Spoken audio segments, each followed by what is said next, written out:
In a world where Africans have lost their roots, it has become of vital importance to document our ways. In an effort to reverse the brainwashing of the past, where we were made to believe our ways are demonic, we are pressed to create dignified and respectful platforms to unpack our spiritual ways.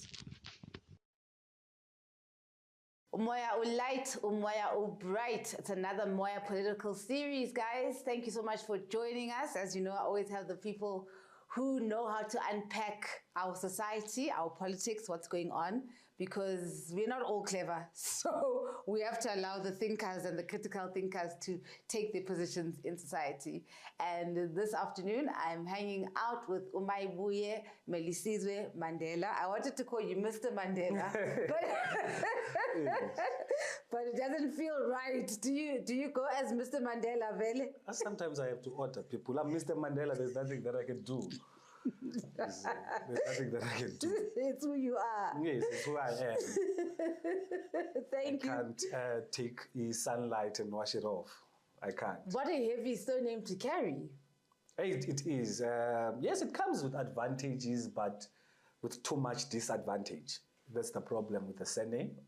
Personally, you will see that even if you qualify, for an example, for a certain post and you've applied, let's say in a government post, someone will the HR will just take your CV check, said Mandela, said, this one must be playing with us. This was a man, you put it aside. Or else someone says, this one is coming to investigate, he must be a spy, he wants to take us to parliament, he wants to take us to, you see.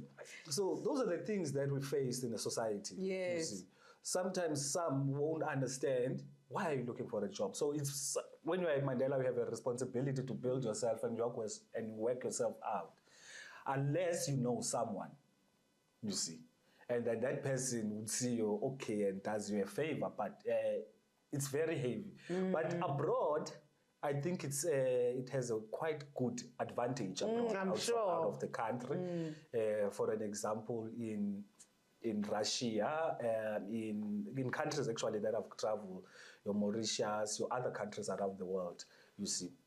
It's quite, it carries weight, yes. You see. Because even now, currently I'm booked in Mexico in the next coming month. No, in the next month, I'm booked in Mexico. So it's because of the same somehow. That's what I believe, you see. But here in South Africa, you will be hungry, my sister.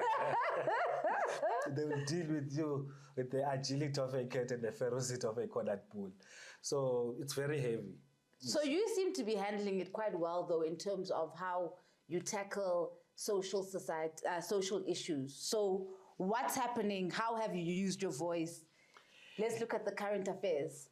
It depends on who the message goes to in South Africa. You must remember that we have also clever blacks. There would be those who insult me. And then I don't even read. I don't even bother. Don't bother yourself and put comments. I don't read comment section, you see. It's only even someone who does a screenshots and send me comments, or these are the people. I don't care. What I care about is the development and transforming this country to what us, the young people of the Republic of South Africa, to what we desire it to be. We have a responsibility. Yes, I know some might say you are fortunate because you carry the surname, and others, although they know that I'm speaking the truth, but they will come with the mentality just because you are a Mandela, they want us to hear from you. It's not about that. To me, there are only few people that are in the political space and in politics in my family. In particular, it's me. I'm not proposing any business. I'm talking about my country, you see. One must remember, we come from a royal family, which is a family born out of leadership. So that takes care of the society. So the importance of the country and those gallant soldiers and gallant heroes and heroines of our past who perished fighting, we cannot, as young people, split on their graves, you see, for what they have done for us in this country. We will stand up. But if you don't like that, you have a problem, missing, land must return, it's your own baby to feed. Okay, so the reason we called you here today is because we want to unpack the GNU and the current politics. I remember you had a protest. So can we unpack what's happening? What are your thoughts and what's happening to the layman? They call it a government of national unity. One, even history informs us, a government of national unity is whereby you win elections. So it's a grand collusion. So what happened is, going to the march, I wrote a public open letter to the people of the Republic of South Africa that the African National Congress, which was the governing organization in the Republic of South Africa in the former liberation movement, knows that the DA is a racist organization, knows that the DA does not respect and value the citizens and the natives of this country. You see, right before elections, they banned a flag of the Republic of South Africa. So we all know that if you ban a flag of a certain country, you are actually declaring war against those people that who are represented by that flag. You see, our fathers and our great-grandfathers and our ancestors fought so hard for this liberation. And today you are showing a middle finger as a white man. So must we clap for that hypocrisy? We can't. We have a responsibility to talk. We have a responsibility to contest. We have a responsibility to share our opinions, and we have a responsibility, as long as that the Freedom Charter also says people shall govern. We have a responsibility in this country to govern and our views to be heard as the people, whether you are a voter or you are not a voter. Whether you are, some people they don't even vote, but the decisions that are being made by politicians, by the government. Actually, government is the people. It's not the will of the people. By the politicians, we are the ones that are going to suffer. The ones that vote, those who don't vote, those who are members of the ANC, those who are not members of the ANC. So they must not come with the mentality, when you are concerned about a certain issue, and then they ask you, which structure do you belong to? What membership do you have? You see, that's being ignorant. You see, these are the people, you are serving the people of the country. You are not serving the members of the ANC. You fought this country not for the ANC. You fought this country for the people of the Republic of South Africa, who have been killed by the white system that you went to bed with, who have been hanged by Tony Leon's ancestors. We all know that the ancestors of Tony Leon are the ones who actually hanged Solomon Mahlangu, who fought for this liberation that we have. Isn't that splitting on the grave of the Mahlangu family? Isn't that splitting on the grave of those gallant soldiers and gallant heroes that who died having a vision for this country? Black people have been abused for more than 400 years, but now we want to add and say 400 plus 1 year, and then we'll continue for the next 5 years. We know the DA, what it stands for, and they never apologized. You see, and then later, right after election, they still call the people of South Africa from different political parties, call them dogs, in particular addressing black people as dogs. That hence I was saying the other day, they are exhausted of calling us monkeys. Now they are saying we are dogs. And then I'm not sure, probably we are straight dogs. When they say we are dogs, we are straight dogs because we are landless in our own country. We are tenants in our own country. What about the argument? Because I've seen that the DA is trying to push narratives, even with some of the YouTube channels that they sponsor, to say that it was a figure of speech. When you say throw someone to the dogs or throw something to the dogs, it's a figure of speech, so it's not literal, what they were saying with dogs. No. You must know, we know the history of the DA. They will come with those, they banned the flag. They were saying it's not literal. You see, they always try and justify, and they don't care. They always try and justify what they do in the public domain. But once the message is passed, it's passed. It's only in Parliament when you say you withdraw, but you've already said it. You see, we are the ones who have been subjected, called animals in this country. Daily, our people are being called animals at work. Daily, our people are being called animals at the offices, at corporate, and everywhere in the country. In farms, they are animals. So are we a figure of speech? How are we going to meet each other halfway with white people in this country? You must remember, you must remember that there are points of departure between the landless and those who own the land, between the oppressors and those who are oppressed.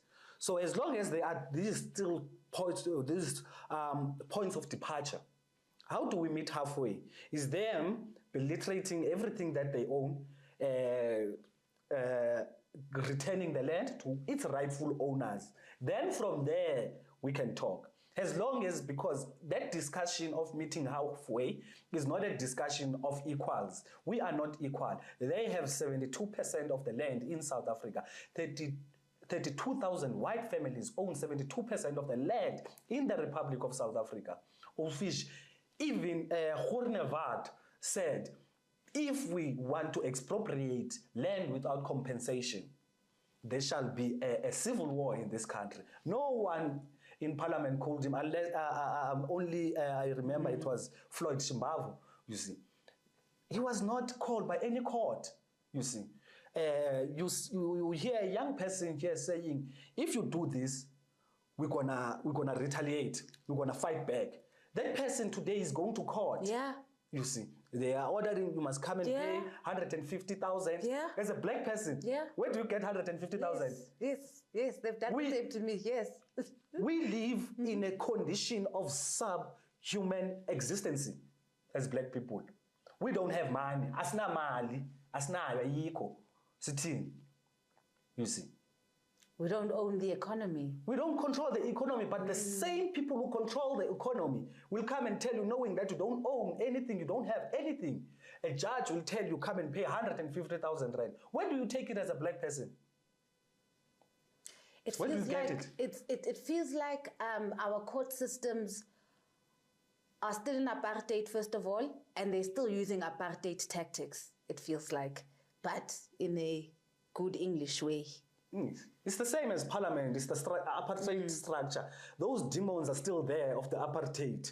Those demons are still in Pretoria High Court. On those courts are in Pretoria. As you can see the structure. Those demons are still. We still need cleansing in those facilities, in those buildings. You see, because if you see it like this, for an example, how do you, as a court, how do you? Oh, or let me go back. You must know that in 1994, what we got as the people of South Africa, we got the military. The military that currently today is armless. They have no arms. You see. We had the military, we had the police, we had the intelligence of the country. We're fighting for the judiciary. So once we were able to get all these four, it was easy for us to take over the land. It's either we're going to use the judiciary system because we control it. But we failed having these three. Not to say we were supposed to stand an arm and fight against the oppressors, you see, and fight against white people. And actually, the fight is not against white people in general. It's against the white supremacy. Those who believe that they are superior than another race, due to the perpetuation of the color of their skin. That's the problem that we have. That is the problem we have. But the thing is that we've got women like Helen Zille, leaders, who continue in quite an arrogant white supremacist way. So how do we deal with the whites have got bad leadership in this country, in the sense that they don't have a leadership that's humble and that acknowledges what they did in the past. So then, I mean, it's difficult. I'm wondering, how do we get to this? Because are the problem. They are a problem because they still have our staff.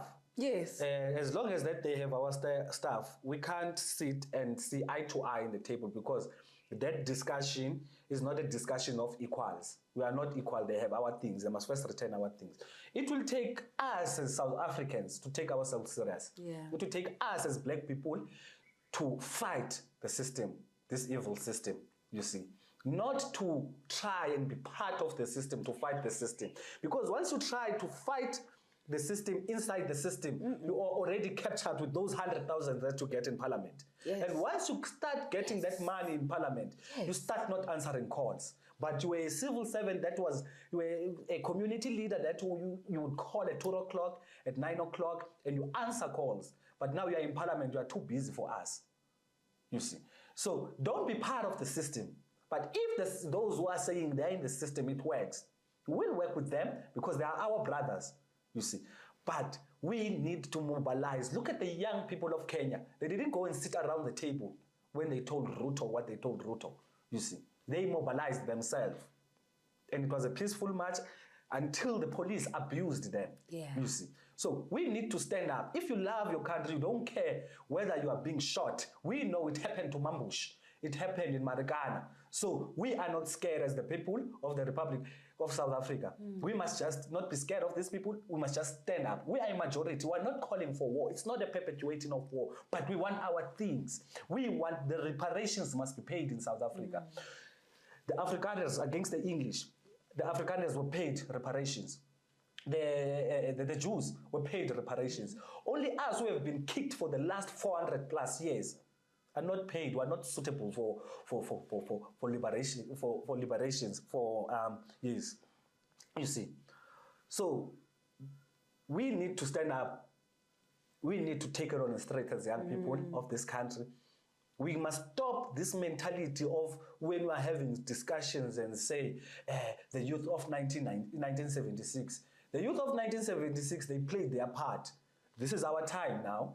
If you read Lenin will tell you, give me one a young generation, give me one youth, I will change the whole world, you see. And if we, as the young people of South Africa, both the clever ones and us, and those who believe in consciousness, you see, if we don't come, we must come together and fight. Because even if you are a clever black, you're going to benefit, you see, because you won't fit in that superior class. No matter how your English is so polished, you won't. You'll always be a black. You will always be a black to them. And you will always come last. I was even saying to even people, even if you date a white person, one thing that you must know that must come to your consciousness is that the first person that comes to her mind is her race. And the first thing that he will protect is her race. You see? So don't be stooges. People are stooges now in today's society. It's ignorance, actually. But if you sit down with the people of South Africa, you will understand. I think also the political parties that we have of the left in South Africa are not playing a huge part, you see, in building programs. Like, how do you, we will talk about the land, but a 15-year-old does not understand what's land. An 18-year-old does not understand what's land, you see, until, you see. So how do we create programs of making the young people of South Africa in the villages, everywhere in the country, in marginalized areas, in the city, to understand and respect the importance of the land? That when we are saying land expropriation without compensation, we are not looking for land that is to put shacks. The land has mineral resources. You can eat from the land. We will be wealthy from the land. And then people will come with these flabbergasted debates that will be like Zimbabwe. Zimbabwe was actually failed by African leaders. Yeah. Because when Mugabe stood his ground and said, no, my things, the people of Zimbabwe have land, and Zimbabwe is recovering. They own the land. So we don't have economy. We don't have the markets. So if the markets falls, we are not going to be, we are already hungry. We are already hungry. So in Zimbabwe was failed by African leaders because of they allowed the US to sanction a country inside a continent. And then we didn't trade with Zimbabwe because it's sanctioned by people that you can take 2 flights to go to. You see. So that's how Mugabe was failed, by those who were leaders then. They were supposed to support Mugabe and ignore the West. And then if the West decides to sanction the African continent, it's fine, but as long as they still need us. You see, it's not, this thing is vice versa. It's not them, us needing them. They are the ones who need us. Why do you think that each and every year you will see foreign president coming to Africa? What's so glorious about what's in Africa? You see, they need us. But now we are psychologically, I don't know what, this educational system of indoctrination has conditioned the minds of our people and directed them in the wrong way. You see, you will believe that everything that we have is because of these people from Europe, these it's Europeans, it's white people, but it's not true. Even if they didn't arrive in South Africa, even if they didn't arrive in Africa, we were still going to be innovative because we're growing from there. In fact, development in Africa stopped when white people came. Yeah. It started being slow. Yeah, you see. It stopped. And then it's because also at times, yes, when you look at it, it's the system that they used. They know how we are connected spiritually. So they tried to distance us from those things. That is why the land is important. They gave us shoes. Today we are wearing shoes. But if you see another black person not wearing shoes, you laugh. But the black person that is not wearing shoes, you are actually connecting with the soil. And then white people, what did they do? They learned from us and gave us shoes, and they don't wear shoes, you see.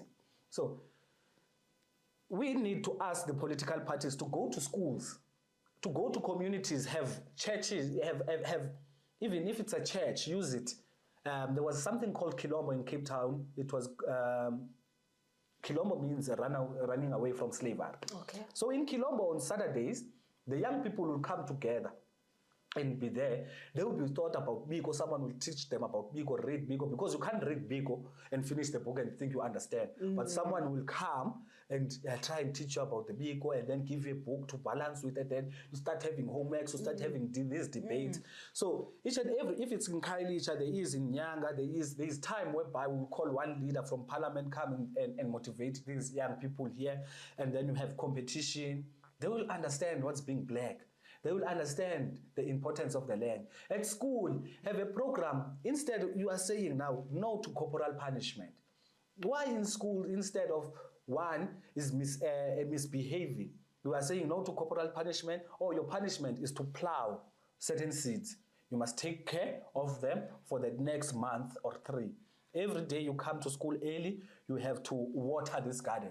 So there, you are punishing them, but you are also developing something inside out of a child to develop love for agriculture that is currently given to Steenhuisen. That sector, one of the most important sectors. I know, it's basically land. It's land, because when you say land reform, that department doesn't work unless the Section 25 is amended. DAs in government won't allow anyone to amend Section 25. And then that land that Steenhuisen is given is a productive land. Hence, it's a productive land. We've been having a Stellenbosch problem in South Africa. Stellenbosch is a big problem, my sister. It's a big, big, big problem in Stellenbosch.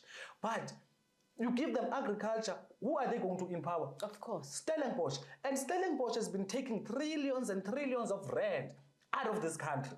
White people have been taking trillions and trillions of rand out of this country. With the land. With the land. With the land. So must we clap for hypocrisy? Must we clap for one who just woke up in the morning and the wind blew, he must go right, and then he went right? We won't clap for that thing. As long as you are a citizen of South Africa and you are a leader, we have all the rights to, it's not even a, what do you call when you, it's not even ukuthi simkhuluma kabi. Simtshela indaba zakhe. Umuntu simxela indaba zakhe. Ukuthi this is 1 and 2 and 3 that you are doing. This is 1, 2 and 3 that you are doing. You see. So we must create our own programs. We must ask those who are in parliament if they are interested really. The young people must rise in South Africa. You see. For an example, how do you give who is the Minister of Youth? He doesn't identify with the young people's struggle of today.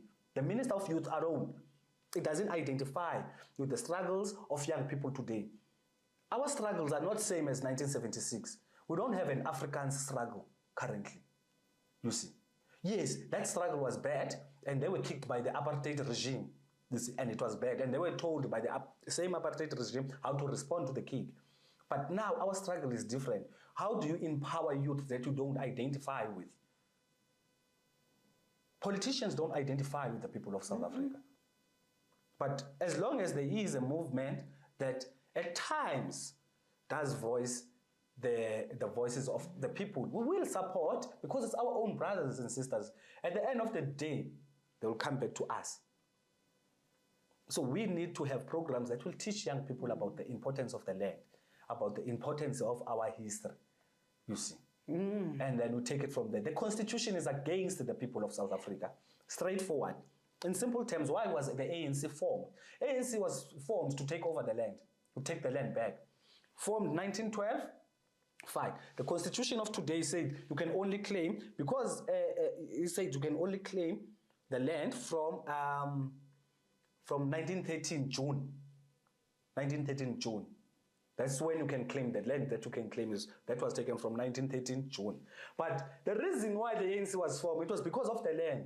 Jan van Riebeeck, short history. Jan van Riebeeck arrived in South Africa in 1652. What did he do? He didn't just sit and watch, oh, there's beautiful mountains, and then after then he decided to take the land. He took land. He took our things from there. So even if we claim the land, they say, okay, they give us the land, we can claim until a certain time, as the constitution says.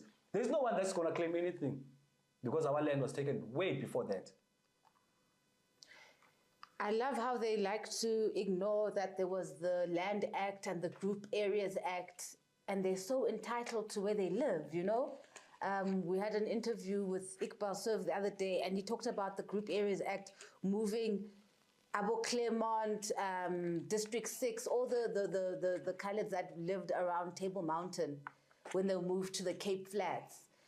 And that was done with the Constitution. And I think, as you are saying, Dr. Iqbal Survey has a history about Claremont, and is one of the people that inspires, that is, he's active in Cape Town. He's active not only in Cape Town, around the country. People hate Dr. Iqbal Survey because of his work, you see. Because of his work, and he went to one of the most dangerous platforms, which is the media. The media is not supposed to be owned by a black person. It's supposed to be owned by a white person. So the Group Areas Act, this is painful. They moved people, they took them to squatter camps in Khayelitsha, they became congested. And then today you find our own people, one part of me when I'm there and seeing how my people live dies. When you wake up in the morning, what do you see on the news? One part of me dies. Because even Cyril goes there when he campaigns, and then it makes a joke. He's mocking, he's joking about that. Those are the lives. Our people are placed in the condition of subhuman existence. In Khayelitsha, they even make memories in hell. That's hell. You go look at how Khayelitsha dirty is. There is Ubuthuvi all over. You will move from Khayelitsha, take a train, or take a taxi, or take a bus, go to work in Camps Bay, Sea Point, Waterfront, Town, CBD. You will clean the streets, everything will be clean, but your area where you come from, so they take someone that is not clean to come to be a cleaner, and it's enslavement. And then you take the same people that are governing that province, which is the Democratic Alliance, and say, let's go to national. So this is what we're going to see nationally. The disaster that is happening and racism in Cape Town, that is what we're going to see nationally. Yes, it has been there, but Cape Town is one of the strongest points where you will face racism and you will feel, hey, I'm black. You know, you raised such an important point earlier on about Parliament and that paycheck. And it's always disturbing me, that Parliament paycheck, because Civil service, ne? When the civil servants are getting paid more than most of society, that does not make sense. You must remember, they adopted a system that was there before, that was empowering those that were superior. You know that even in race, as white people have their own classes also as white people, you see. So those that were in parliament were those that were the leadership, those were proper. So they were given those salaries. So when they took over the books, they saw, hey, this is what we get. So they decided, okay, let's not bring the salaries down. Let's capture them. It's the system capturing them with the salaries. You must remember, the minister of there's only one minister in the whole of the cabinet that can address a nation. It's the Minister of Finance and the President of the country. So those two, who do they report to? They report to the Constitution. Who's the Constitution? It's a gentleman maybe sitting in New Zealand or wherever in the world watching rugby. I'm not saying it's a human, actually it's a, you see. But they report to the Constitution. There's money, and then there's government, there's the president. Why Minister of Sport? They are not interested. They are interested in controlling the finances of the country. So they know once you come as you are hungry, you say, no, I want work. They said, okay, there is a job. They pay you very well. You won't think going at the back. It's nice there. It's nice there. But we must not motivate our young people to go to this current evil parliament of today. It's evil, trust me. How do you, firstly, even the laws that are made in parliament, they speak to the people, they make laws that they know, bona, it won't impact them. When you are saying, how do you say as a citizen, as or even decide as an MP, Uguti, now we are saying people that must be employed, that are employable, must be from 35 downwards. Someone is 72 running a country there. And when we question them, abanye badala bagugile bane inzwane zabo imiqolo ziyaqaqaba bafanele bahambe bayomasajwa. Yo Thandimulise. Yo, yes. You see, badala. they were supposed to be calling their grandchildren. Some can even have great-grandchildren. You see, but they're still there. But you see, that's what scares me, Wuti. This is a bread and butter thing. It's not about the people. No. It's where you are employed. You are even given a house. Yes. In Acacia and in the Parliament Village. You are taken by a bus to Parliament. They ring a bell for you to come and eat breakfast, lunch, and supper. They take you back. It's a nice gig. You see? And then when you decide, I want to go for a weekend to Eastern Cape at home, you get a flight, return, come and back. That's it. That's how they live. So why would you think about the people of Khayelitsha when you live like that? That's what I'm saying. Guti, Parliament is just a joke. It's such a joke. All those people are just sellouts. The salaries, the big thing of Kenya is the thing that are supposed to be. These people, this is our tax money. That's what people don't understand. This is our tax money. If you can look at your tax, what you call, there was a tax time now currently this week. People were receiving their tax letters. You see. If you can look how much tax do you pay a year, that money of yours goes there. Goes to Mbalula. Goes to Wabo. Mbalula is not in parliament. It's not in parliament. Oh, but those salaries that they earn anyways, where do those come from? You must remember the ANC gets money from the parliament. Every political That's what I'm saying. So is that not part of for the our organization, taxes? but directly we are talking about parliament. Okay, Balula okay. is not part. Okay. There's one thing that you must remember. It's not that we are sukela or... It's not paid by the state. It's not in the employee of the state. It's the employee of the ANC. Okay. You see. Okay. So your who's this lady? And who would be funding things like the ANC? It's That's what I'm getting at. Who controls the country. there are three people that who control the country, but I heard Upanyaza saying his bank balance is not that proper to talk about those three people that who control the country. Yeah. So, yeah, we'll see. Yes, but we need to fight. Marigana is not answered. Yeah. Our people are dying right in front of us. The only thing that we do is social media, Facebook, and then that's it. Continue with life, you see. We need to fight as people of South Africa for our true liberation. Even those that are in parliament, they know that they didn't win the struggle. That is why they will say, Aluta, continua. They know, you see. It's our responsibility. It's not that the youth or the South Africans are lazy or we are lazy, but we need to organize ourselves. Then lastly, you know, when I looked at the parliament ministers and the list, right, it just looked so calculated. And even how they gave Gayton, because you know how they consider arts and culture this menial portfolio. Even that, like putting him there and putting DA in home affairs and in land, you know, and I'm just wondering how did they get to that? Who's been trending for the last 3 weeks?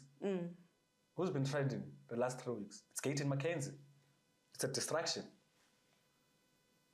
You see, while the hands takes on the other side. They don't want us to go and look and question home affairs. We must be entertained. Go Gayton. Yes, he's active. He has that passion. He has that energy. You see. But them who control the media, control the people's perception, now they are moving us away from saying, why are you giving minister? Why did you decide to take the basic education to the ANC, to the DA? Why did you decide to give agriculture? The basic education is not for DA. It was not supposed to be given to DA. Even the ANC was not even supposed to go in bed with the DA. Yeah. The agriculture, it was not supposed to go. The reason why I'm saying the basic education, agriculture, and home affairs, you see, those are the three things that you can sell out the country with. Basic education, for an example, you are giving a basic education to people that were running Western Cape, who has messed up Western Cape. We must remember 18 to 15 years ago, Western Cape was number 1 or number 2. But when the DA took over, it became number 5. And then you are taking those same people that who messed up the educational system of Western Cape to national. What's going to happen? Jesus Christ. What's going to happen? Yes, it's a black woman, but it's going to be reporting to the federal of DA. Course. As you know, Natasha once even posted that black people that are here as members of the DA are people that we can be racist, we can throw tantrums to them, but they still bow to us. You once tweeted that years ago. You know, Natasha, the one with big lips. Yeah, Amazon. Yes, you see. So, what do you think about today? Black people that are members of the DA are stooges. You see, are stooges. So, it's like that. And then you go to agriculture, as I've already mentioned agriculture. And then you take home affairs. Do you know what's going to happen with home affairs? With home affairs, I will just go back to history first. You know, the natives of the United States of America are Red Indians. So the Americans, when they arrived there, finding natives there, they went to fetch, they came to Africa and took us to in Africa and enslaved us in America. When they enslaved us, the jobs that were supposed them to be working, and they were supposed to be working, they didn't have anything. So it's like taking slaves here, taking to America, employing them, and enslaving some. So the natives, the real natives who are Red Indians of America, left USA. And then Africans were there. And then now, there's no one who can say in America, this is our land. Same in South Africa. I love my African brothers. But immediately now, when they want to only employ our Nigerian brothers, our cheap Mali labor, brothers, cheap labor, all the African brothers. Cheap labor. They know us as citizens of South Africa who will leave the country and go and find work outside the country. And then when we left South Africa and then we go to all these countries, Germany or what you call around the world. And then who is employed is Nigerians, Zimbabweans, etc., etc. You see, our African brothers and sisters. So our African brothers and sisters won't say La Castra. They won't say land. We want the land. They will say, you know, you come from Zimbabwe. You are not from here. And where would be the natives? They won't be here. They'll be somewhere else in the world working. It's a mess, eh? So that is how dangerous that department is, you see. Not to say we don't want African brothers to come to South Africa, you see. But the system that they are using, we are aware of it. It's the same system that was used by those who call themselves today Americans against the Red Indians, who are the natives of America. Mr. Mandela, thank you so, so much. That was fruitful. Yeah. Oh, there's a question. Oh, okay, cool. I was wondering, okay. But is it possible to bypass the evil parliaments in terms of changing and implementing public policy? We seem to be in a state where oligarchs create the rules and we must comply. Is it possible to bypass the evil parliaments in terms of changing and implementing public policy? We seem to be in a state where oligarchs create the rules and we must comply. Yes. Yeah, it's possible. It's for us to stand up. The young people of Kenya have stood up, have shown us how to do the things.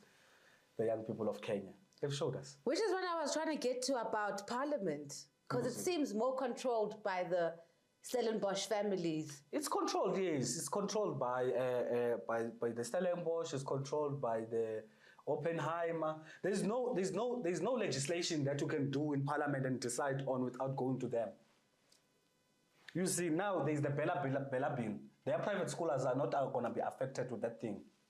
You see, look at townships. They make it a point that we are put there in townships to die.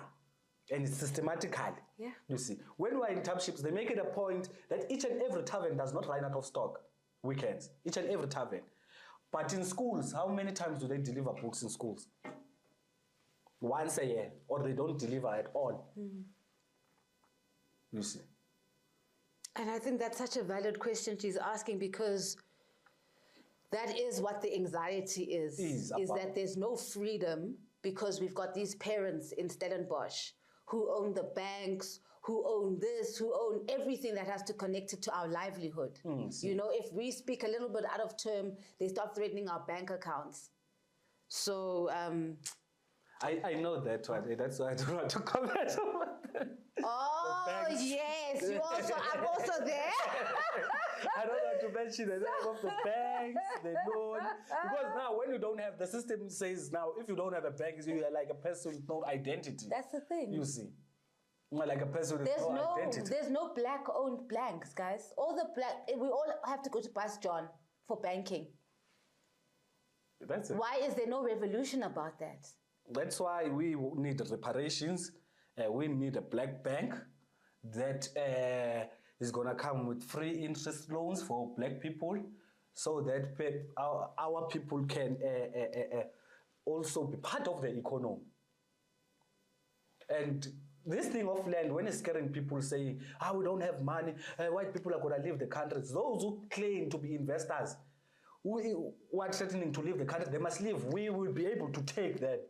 And once we take, if the currency falls, yes, still, we are all as South Africans have a responsibility to be part of the economy and grow this country to what we desire it to be. We are scared of being like Zimbabwe. We're not going to be like Zimbabwe. We are not. There's BRICS today.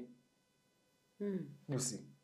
think that's what everyone's scared of. I think people are scared of what's the alternative. You know, everybody's hanging on to this system that's not working for them, but they're scared of challenging it. Yeah, where to, then what, or how, you know? No, people must be awakened. We need to mobilize, you see. We need to create programs. We need to mobilize. We need to take it on the streets and say, we are fed up. We are fed up now. Because if we don't do anything, trust me, my sister, the coming generation, our children, will condemn us. We will be one of the most useless generation. I know. And each generation, as Frantz Fanon says, each generation has a responsibility to play, to build a society. Or to betray it. Or to betray it, you see.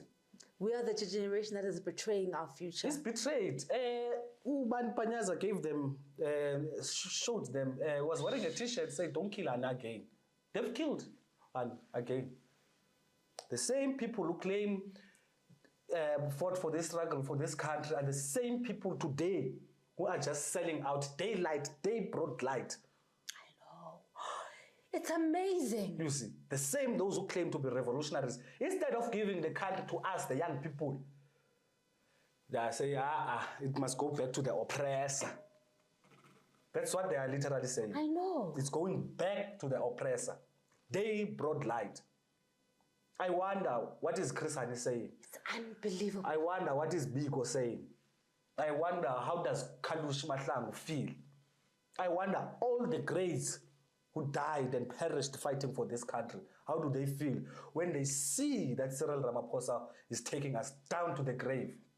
Day broad light.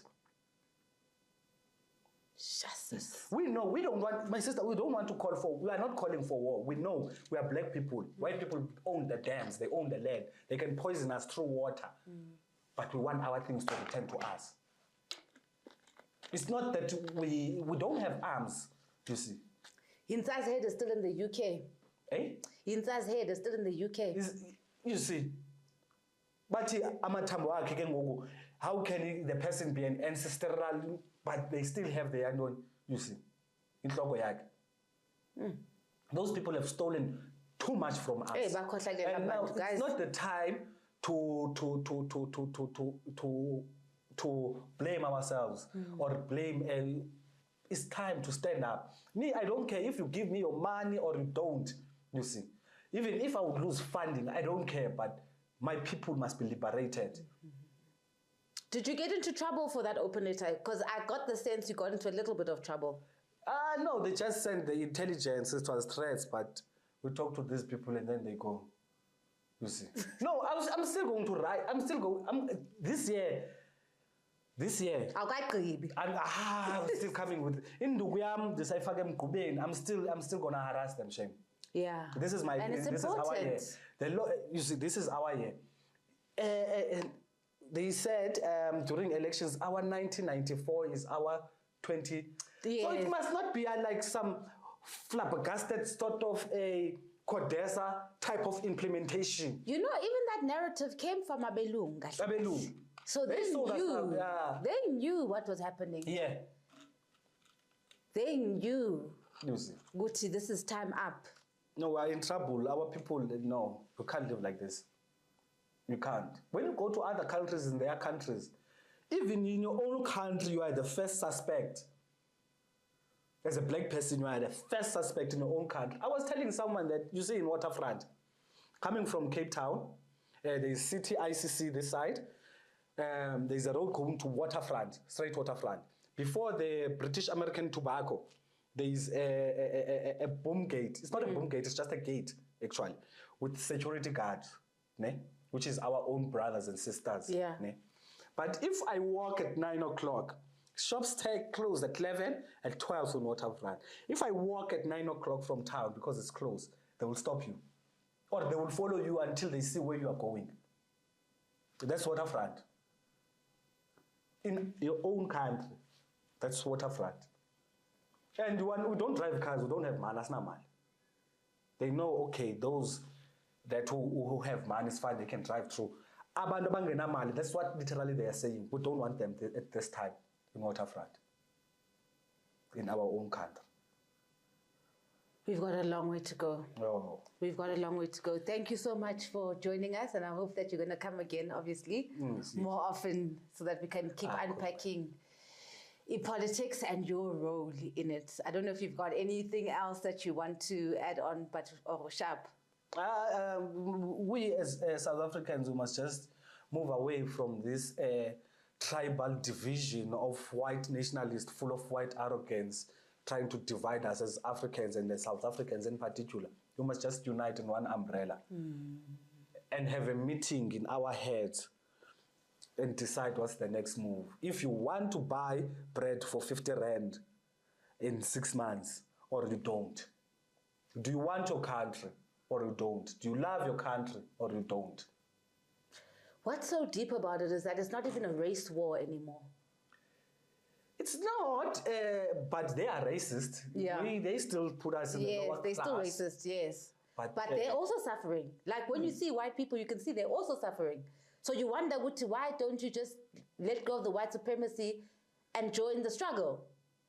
Abelum, you're seeing white beggars more and more and more. White people are suffering. Especially when you go to places like here in Johannesburg, in Gauteng, when you go to the Benoni, Bosberg side. Whites are suffering, guys. People are suffering. So, but them who are on the streets, they can easily tap out of that situation, easily. Why do you say that? They can stand there if they want to. If they want white people, if they want money, they will get money. You see, they have an upper hand than mna. If or my house has been repossessed, I go stay on the streets. You see, them it's more of like a choice. That's interesting. It's more of like a choice to them. They can go out. You must know how. Selling vegetables. So I'm not sure if I agree with you. No, my sister, you would find in Cape Town a person that says I'm a Jew. But if you would write his name, that person, and his surname, and stand in the robot, an hour won't pass by here in Sentin. Yeah. So them. Even when you can put a black person in this robot with Ferraris and put another one with Cressidas, a white person will still get money there. Yeah. And even when you put them in the same spot, a white person will make more money than you. So it's a choice to them. It's not that they are there because of a situation. It might be a drug situation. It might be the mother divorced the father, and then they started saying, "Oh, you mom," and then you see because of you see. So they have a choice, Bon. Some of our black people, yes, some of our black people have a choice also there, but others they have no choice. Them, they all have a choice. My brother, white person, is a superior. A superiorist. You are telling me they can't even loot 10,000 per month? You are joking, my sister. But a white person is power. Being white, generally, being white in this country. Yeah. This country is led by a white supremacist country. It's a white supremacist country. We're one of the most unequal societies. Yeah. So you must know, my sister, white is power here. So you're saying it is a race war? It's still a race war? It's still a race war. White is power. There is a race war because we're always reminded that where we come from, we are animals, etc. Whereas we are human beings, you see. But still, white people, you must not say white people suffer. White people don't suffer. In South Africa alone, there is 32,000 white families. Probably they somehow, somewhere, know each other. You see. Do you think those families, over the majority of black people in South Africa, and then those families have 72% of the land, including the mines, everything that we own is in them. Which these things, the land that they have, can feed every child in South Africa and even in a diaspora. I know. And then you say white people they still have, those people have money. They have our resources. So it's a choice to them. There are 32,000 families. We're a minority. They know each other very well. They can take care of each other. It's one choice. You see. I love it. I love it. Thank you so much for always being vocal and brash and bold, and we appreciate you. And thank you for coming to spend time with Moya. Thank you so much. Moya writes, Moya light, Moya bright. Thank you to everybody who joined in on the live stream also. That was Mayibuye Melisizwe Mandela signing out. Thank you. And goes. Who are you when all you were has been diluted by lies and white lines cancelling out all that which has been written of your history? Why do you look at yourself as a mystery? Doesn't the sun shine because you open your eyes? Doesn't the moon stay situated within the same stars your DNA sparkles off? Your spirit knows that surely corner into e off. Buza umoya so you may return to being well off. Because spiritually you are rich, yet your ancestors cry because you are out of reach. But yours is to command all elements while God takes inspiration from the very mirror she looked at to become. Remember who you are and never finish just when they think that with you they are done.